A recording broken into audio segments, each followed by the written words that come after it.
Hello friends, அஸ்ஸலாமு அலைக்கும்.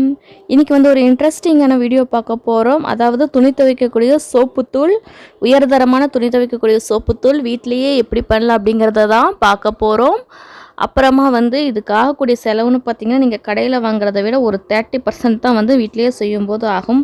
எல்லோரும் வந்து சுயசார்பு வாழ்க்கை வாழ்கிறதுக்கு கண்டிப்பாக இது யூஸ்ஃபுல்லாக இருக்கும். இதுவே நீங்கள் பிஸ்னஸாக பண்ணுறதா இருந்தாலும் பண்ணலாம். நல்ல ஒரு லாபம் தரக்கூடிய தொழில் தான். ஸோ இப்போ வந்து இந்த சோப்பு தூள் எப்படி பண்ணுறதுன்னு பார்க்கலாம். அதுக்கு முன்னாடி சேனலை சப்ஸ்கிரைப் பண்ணலைன்னா ப்ளீஸ் சப்ஸ்கிரைப் பண்ணிக்கோங்க. பக்கத்தில் இருக்க பெல் சிம்பிளை கிளிக் பண்ணிடுங்க. அதில் ஆல் அப்படிங்கிற ஆப்ஷனையும் கிளிக் பண்ணுங்க. அப்போ தான் நான் போடக்கூடிய எல்லா வீடியோஸும் நோட்டிஃபிகேஷனாக உங்களுக்கு வரும். ஸோ இப்போது வீடியோக்குள்ளே போய் தெரிஞ்சுக்கலாம் வாங்க. சோப்புத்தூள் பண்ணுறதுக்கு தேவையான பொருட்கள் என்னென்னு பார்க்கலாம். Main ingredient washing soda. நீங்கள் கடையில் வாங்கக்கூடிய சோப்புத்தூளில் இது போட்டு தான் வந்து செஞ்சுருப்பாங்க. அடுத்தது பேக்கிங் சோடா. நம்ம இட்லி தோசைக்கெல்லாம் யூஸ் பண்ணுவோம் இல்லையா, அந்த பேக்கிங் சோடா தேவை. அதுக்கு அடுத்தது ஜீ சால்ட். இது வந்து ஒரு வகையான உப்பு தான். அதுக்கப்புறமா டிஎஸ்பி. நான் அளவு வந்து ஒவ்வொரு பொருளையும் நான் சேர்க்கும்போது சொல்கிறேன். அதுக்கு அடுத்தது ஆசிட் ஸ்லரி. இதுதான் வந்து main ingredient. White acid slurry எடுத்துருக்கேன். அதுக்கப்புறமா நார்மல் நாம் டெய்லி யூஸ் பண்ணக்கூடிய உப்பு எடுத்துருக்கிறேன். அதுக்கப்புறமா கலர் கிரானுவல்ஸ். இது வந்து பார்க்குறதுக்கு வந்து அந்த சோப்புத்தூள் வந்து நல்லா அழகாக ரிச்சாக கடையில் வாங்குற மாதிரியே கிடைக்கும். அதுக்கப்புறமா ஸ்மெல்லுக்கு பர்ஃப்யூம் எடுத்துருக்கிறேன். இந்த எல்லா பொருட்களும் உங்களுக்கு கெமிக்கல் கடைங்க கிடைக்கும். கெமிக்கல் கடைங்களும் பலவிதமான கெமிக்கல் கடைங்க இருக்குது. இண்டஸ்ட்ரியல் கெமிக்கல் கடைகளில் கிடைக்காது. இந்த மாதிரி சோப் ஐட்டம் விற்கக்கூடிய கெமிக்கல் கடைகளில் கிடைக்கும். இது மிக்சிங் பண்ணுறதுக்காக ஒரு பிளாஸ்டிக் டப் ஒன்றும் ஒரு உடன் கரண்டி ஒன்றும் எடுத்துருக்கிறேன். இப்போ இதில் வாஷிங் சோடா 1/2 கிலோ அளவுக்கு சேர்த்துக்க போகிறேன். இந்த வாஷிங் சோடா வந்து உப்பு தண்ணியிலையும் நல்லா அழுக்கு போகும், நல்ல தண்ணியிலையும் அழுக்கு போகும். ஸோ அழுக்கு போக்குறதுக்கான ஒரு மெயின் இன்க்ரீடியன்ட் தான் வாஷிங் சோடா. அதுக்கு அடுத்தது பேக்கிங் சோடா எடுத்துருக்கிறேன். பேக்கிங் சோடா 300 கிராம் எடுத்துருக்கிறேன். பேக்கிங் சோடா வந்து துணியை டேமேஜ் ஆகாமல் ரொம்ப நாளைக்கு வந்து உழைக்கிறக்க வந்து இது பண்ணும். இது போடாமல் விடும்போது துணி வந்து சீக்கிரமாகவே இத்து போய் கிழிஞ்சு போயிடும். 300 கிராம் அளவுக்கு பேக்கிங் சோடா சேர்த்துருக்கிறேன். பேக்கிங் சோடா வெள்ளை துணிகளை நல்லா வந்து ஒயிட் ஆகிறதுக்கும் ஹெல்ப் பண்ணும். நீங்கள் நிறைய க்ளீனிங் ஐட்டமில் பார்த்தீங்கன்னா பேக்கிங் சோடா வந்து சேர்ப்போம். இதை எல்லாத்தையும் சேர்த்து நல்லா மிக்ஸ் பண்ணிக்கலாம். ஒவ்வொரு பொருளையும் சேர்க்கும்போது வந்து நல்லா வந்து மிக்ஸ் பண்ணி விட்டுக்கலாம். அப்போ தான் எல்லாமே வந்து ஈவனாக வந்து மிக்ஸ் ஆகும். ஜீ சால்ட் 150 கிராம் அளவுக்கு சேர்த்துருக்கிறேன். ஜீ சால்ட் வந்து ஒரு கிருமி நாசினி. ஸோ நம்ம துவைக்கிறதே வந்து அழுக்கு அந்த கிருமியெல்லாம் போகணும் அப்படிங்கிறதுக்காகத்தான். ஸோ ஜீ சால்ட் போடும்போது நம்ம அந்த துணியில் இருக்கக்கூடிய எல்லா கிருமிகளும் அழிஞ்சிடும். நல்ல ஒரு கிருமி நாசினி. 150 கிராம் அளவுக்கு ஜீ சால்ட் சேர்த்துக்கலாம். நிறைய பேர் வந்து நார்மல் சால்ட்டு ஜீ சால்ட்டுக்கு பதிலாக சேர்த்தலாமான்னு சொல்லி என்னுடைய மற்ற வீடியோவில் கேட்டிருந்தாங்க கமெண்ட் செக்ஷனில். பட் வந்து உங்களுக்கு வந்து நார்மல் சால்ட் வந்து ஜீ சால்ட் அளவுக்கு ஒர்க் ஆகுது. ஜீ சால்ட்டு தான் பெஸ்ட்டு. இதில் வந்து நம்ம நார்மல் சால்ட்டும் தான் சேர்க்க போகிறோம். அதனால் ஜீ சால்ட்டு கண்டிப்பாக சேர்த்துக்குங்க. அதுக்கு அடுத்தது டிஎஸ்பி 70 கிராம் அளவுக்கு சேர்க்கிறேன். இந்த நாம் போடக்கூடிய துணியில் கரைங்க இருக்குது இல்லையா, ஆயில் கரை, கிரீஸ் கரை. இதுவும் இந்த ஒர்க் ஷாப் உங்களை துணிகள்லாம் பார்த்திங்கன்னா ரொம்ப வந்து இந்த ஆயில் கிரீஸ் கடை இருக்கும். அதெல்லாம் வந்து இந்த டிஎஸ்பி வந்து எடுத்துடும். நம்ம விம் லிக்விட் செய்வோம் இல்லையா, அதுக்கும் வந்து இந்த டிஎஸ்பி வந்து சேர்ப்போம். Machine work shop, bike work shop, இந்த மாதிரியான ஒர்க் ஷாப் வேலை பண்ணுறவங்க இந்த டிஎஸ்பி கூட ஒரு 20 கிராம் போல் எக்ஸ்ட்ரா சேர்த்துக்குங்க. ஏன்னா அவங்களுடைய துணியிலலாம் ரொம்ப வந்து ஆயில் கரை இருக்கும். அதனால் கூட ஒரு 20 கிராம் சேர்த்து எக்ஸ்ட்ரா சேர்த்து நல்லா வந்து மிக்ஸ் பண்ணி விட்டுருங்க. நம்ம டெய்லியும் சாப்பாட்டுக்கு யூஸ் பண்ணக்கூடிய சால்ட் உப்பு வந்து 50 கிராம் அளவுக்கு சேர்த்துக்கலாம். இந்த சால்ட் உப்பு எதுக்காக சேர்க்குறோன்னு சொல்லி சொன்னோம்னா, இது வந்து சோப்புத்தூளை 6 மாதம் ஆனாலும் கட்டியாகாமல் அந்த உதிராகவே மெயின்டைன் பண்ணும். அதுக்காகத்தான். ஆனால் விலை குறைவான சோப்புத்தூள்காரங்களாம் என்ன பண்ணுவாங்கன்னா, இந்த சோப்புத்தூளுடைய அளவை வந்து நிறைய வந்து போடுவாங்க. ஏன்னா இருக்கிறதுலே வச்சு இந்த உப்பு தான் வந்து நம்ம சேர்த்த எல்லா ஐட்டத்துலேயும் வச்சு ரொம்ப வந்து விலை கம்மி. அதனால் வந்து இதை சேர்த்துக்குவாங்க. அடுத்தது மெயின் இன்க்ரீடியன்ட் ஆசிட் ஸ்லரி. நான் வந்து ஒயிட் ஆசிட் ஸ்லரி எடுத்துருக்கிறேன். பிளாக்காக வேணும்னாலும் நீங்கள் எடுத்துக்கலாம். அது வந்து கலர் வந்து அவ்வளோவா வந்து உங்களுக்கு வந்து காட்டித்தரது. பட் பிளாக்கும் ஒயிட்டும் மைல்டாக தான் வந்து உங்களுக்கு வித்தியாசம் தெரியும். இந்த ஆசிட் ஸ்லரி எதுக்காக சேர்க்குறோன்னு சொல்லி சொன்னால், நல்லா வந்து நுரை வரும், அப்புறமா அழுக்கு போகும். இந்த ரெண்டுக்காகத்தான் வந்து ஆசிட் ஸ்லரி சேர்க்கிறோம். நாம் வந்து ஏற்கனவே லிக்விட் பண்ணியிருந்தோம் இல்லையா, அதுலேயும் வந்து இதுதான் வந்து சேர்த்துருப்போம். இதனடா அது நம்ம சோப்புத்தூள் இந்த மாதிரி லிக்விட் சேர்த்துறமே, அதனால் வந்து சோப்புத்தூள் வந்து லிக்விடாட் ஆயிருமே அப்படின்னு சொல்லி பயப்படாதீங்க. அப்படியெல்லாம் ஆகாது. இது வந்து அப்படி பொங்கும். இந்த ஆசிட் ஸ்லரி வந்து இது கூட ரியாக்ஷன் ஆகி பொங்கும்.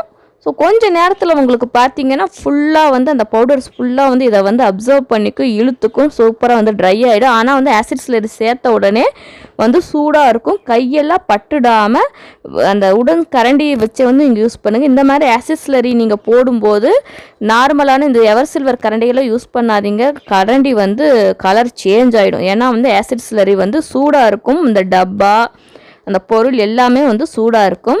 கரண்டி வச்சு நல்லா மிக்ஸ் பண்ணுங்கள். இது வந்து ஓரளவுக்கு தான் நம்மளால் மிக்ஸ் பண்ண முடியும், கட்டி கட்டியாக இருக்கும். முடிஞ்ச வரைக்கும் மிக்ஸ் பண்ணிவிட்டு இதை வந்து ஒரு 3-4 மணி நேரத்துக்கு அப்படியே வச்சிடுங்க. இந்த சூடு ஃபுல்லாக போய் ரூம் டெம்பரேச்சர் வந்து இந்த லிக்விடை ஃபுல்லாக வந்து அந்த பவுடர்ஸ் ஃபுல்லாக அப்சர்வ் பண்ணி ஆகணும். அது வரைக்கும் வந்து விட்டுறலாம். அப்புறம் ஆசிட் ஸ்லரி வந்து கையிலையால் தொடரமே, கைக்கு எதுவும் ஆயிராதுன்னு சொல்லி நினைக்கிறாங்க. நம்ம வந்து உடனே வந்து தொட போகிறதில்ல. அது ஒரு 4 மணி நேரம் கழிச்சு தான் தொட போகிறோம். அப்போ வந்து அதனுடைய ஆக்ஷன் ஃபுல்லாக வந்து போயிடும்.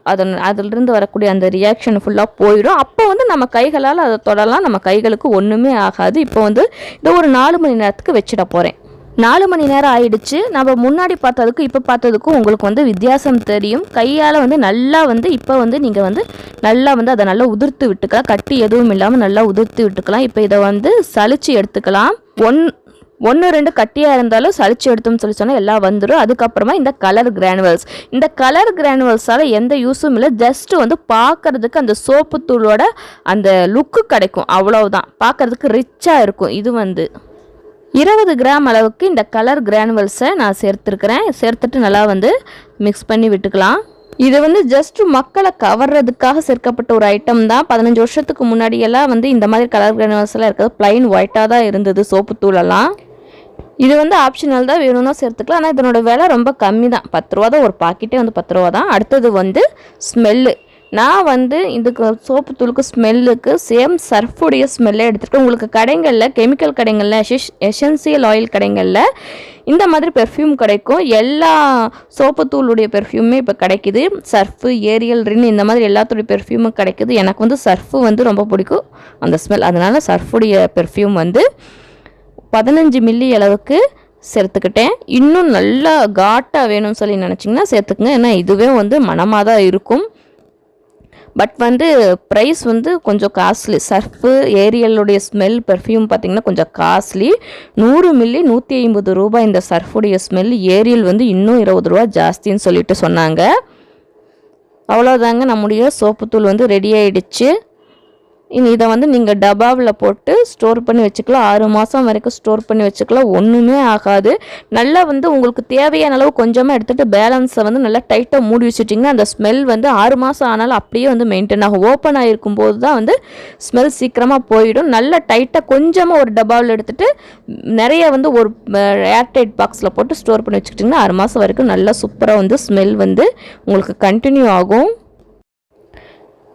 கடையில் கிடைக்கக்கூடிய சர்ஃபு பாக்கெட்டுக்கும் நான் செஞ்சுருக்கிற இந்த சோப்பு தூளுக்கும் என்ன வந்து வித்தியாசம் இருக்குது அப்படிங்கிறத, இல்லை ஒரே மாதிரி இருக்கா என்ன அப்படிங்கிறத லைவாக வந்து காட்டுறேன். ஸோ சர்ஃபை வந்து கொஞ்சம் வந்து ஒரு பிளேட்டில் வந்து கொட்டிக்கிட்டேன். அதே மாதிரி நான் செஞ்ச அந்த சோப்பு தூளையும் வந்து கொட்டிக்கிட்டேன். இப்போ இதை ரெண்டையும் வந்து இது பண்ணி பார்த்தப்போ இது வந்து புதுசாக செஞ்சதுனால லைட்டாக வந்து நல்லா சாஃப்டாக இருந்தது நான் செஞ்சக்கூடிய சோப்புத்தூள். இந்த சோப்புத்தூள் வந்து கொஞ்சம் வந்து ரொம்ப காஞ்ச மாதிரி இருந்தது. ஸ்மெல் பார்த்திங்கன்னா நான் செஞ்ச சோப்புத்தூள் வந்து சூப்பராக ஸ்மெல் இருந்துச்சு. ஏன்னா வந்து இப்போ தான் வந்து நான் ஸ்மெல் ஆட் பண்ணியிருக்கிறேன். இந்த சோப்புத்தூள் வந்து ஆக்சுவலாக எப்போ செஞ்சதுன்னு சொல்லிட்டு தெரியல, டேட் பார்த்தா தெரியும். அதனால் வந்து ரொம்ப மைல்டாக தான் ஸ்மெல் இருக்குது. பாக்கெட் பண்ணியிருந்தாலுமே கொஞ்ச நாள் ஆக வந்து உங்களுக்கு வந்து ஸ்மெல் வந்து அப்படியே குறைவாயிட்டே போயிடும். ஸோ இது வந்து சூப்பராக வந்து ஸ்மெல் இருக்குது. நான் வந்து கொஞ்சம் நல்லாவே வந்து ஸ்மெல் சேர்த்தேன். ஏன்னா வந்து இந்த பவுடர் வந்து எனக்கு 1 மாதத்துக்கு மேலே வரும். அதனால் வந்து நான் நல்லாவே வந்து பவுடர் சேர்த்திருந்தேன். லிக்விட் வந்து சர்ஃபு ஸ்மெல் வந்து சேர்த்திருந்தேன். இதில் அந்த பிங்க் கலர் கிரானுவல்ஸ் இருக்குது என்னோடதில் வந்து அந்த கிரானுவல்ஸ் இல்லை. அப்புறமா வந்து என்னோடது வந்து லைட்டாக அந்த ஒரு மைல்டு ப்ளூ கலர் வந்துடுச்சு. எதனாலன்னா இந்த கிரானுவல்ஸ் வந்து பவுடராக இருந்துச்சு. அது தெரியாமல் நான் அப்படி போட்டுட்டேன். சலிச்சு போட்டிருந்தோம், அந்த லைட் ப்ளூ வரும் பியூர் ஒயிட் கலரில் வந்திருக்கும். இப்போ வந்து இது அழுக்கு போகுதா என்னன்னு சொல்லி டெஸ்ட் பண்ணி பார்க்கலாம் வாங்க. கொஞ்சம் போல் வந்து சோப்புத்தூள் ஒரு கரண்டி போட்டிருக்கிறேன். உப்பு தண்ணி 1 மக் சேர்த்துருக்கிறேன். நான் வந்து உப்பு தண்ணி தான் சேர்க்கிறேன். ஏன்னா உப்பு தண்ணியிலையும் இது எப்படி அழுக்கும், நல்ல தண்ணியில் சூப்பராக போகும், உப்பு தண்ணியிலையும் எப்படி போகுதுன்னு சொல்லிட்டு பார்க்குறதுக்காக உப்பு தண்ணி சேர்த்துருக்கிறேன். நல்லா வந்து மிக்ஸ் பண்ணி விட்டுறலாம். சோப்பு தூளெல்லாம் நல்லா கரைஞ்சிடுச்சு. நுரையும் வந்து நல்லா வந்துருக்குது. அந்த ப்ளூ கலருங்கிறனால லைட்டாக வந்து தண்ணியும் சேர்ந்து ப்ளூ கலராக இருக்குது, லைட் ப்ளூ. அதனால் என்ன பிரச்சனையும் இல்லை. இப்போ வந்து நான் ஹஸ்பண்டுடைய ஒரு ஷர்ட் எடுத்திருக்கிறேன். ஜென்ஸுடைய ஷர்ட், அதுவும் காலரில் அழுக்குக்கு சொல்ல வேண்டியதில்லை, அவ்வளோ அழுக்கு இருக்கும். ப்ரஷ் வச்சு தான் நான் தேய்க்கிறேன். ஏன்னா காலருக்கு வந்து ப்ரஷ் போட்டால் தான் நல்லா அழுக்கு போகும். அது எந்த சோப்பு தூளாக இருந்தாலும் சரி, எந்த லிக்விடாக இருந்தாலும் சரி. இப்போ வந்து நல்லா வந்து அழுக்கு போயிடுச்சு. நான் சும்மா ஜஸ்ட் ஒரு ஃபியூ செகண்ட்ஸ்க்கு தான் தேய்ச்சேன். பட் வந்து நல்லா வந்து அழுக்கு போயிடுச்சு. தண்ணீர் அலசி எடுத்தோம்னா நல்லா வந்து க்ளீனாக தெரியும் உங்களுக்கு. ஸோ சூப்பராக வந்து அழுக்கு போகுது இந்த சோப்புத்தூள். இந்த உயர்தரமான துணி துவைக்கும் சோப்புத்தூளை நீங்களும் வீட்டில் ட்ரை பண்ணி பாருங்கள். ரொம்ப வந்து உங்களுக்கு ப்ரைஸ் வைஸாகவும் ரொம்ப வந்து விலை குறைவாக கிடைக்கும். இது ஃபுல்லாக எனக்கு பண்ணுறதுக்கு ஆன செலவுன்னு சொல்லிட்டு பார்த்தீங்கன்னா ஜஸ்ட்டு வந்து 50 ரூபாய்க்குள்ளே தான் ஆச்சு. பட் 1.25 கிலோ அளவுக்கு சோப்புத்தூள் வந்து கிடச்சிருக்கு. ஸோ கண்டிப்பாக இந்த வீடியோ உங்களுக்கு யூஸ்ஃபுல்லாக இருந்திருக்குன்னு நினைக்கிறேன். இந்த வீடியோ உங்களுக்கு பிடிச்சிருந்துச்சுன்னா லைக் பண்ணுங்கள், ஷேர் பண்ணுங்கள், மறக்காமல் என்னுடைய சேனலை சப்ஸ்கிரைப் பண்ணுங்கள். தேங்க்ஸ் ஃபார் வாட்சிங்.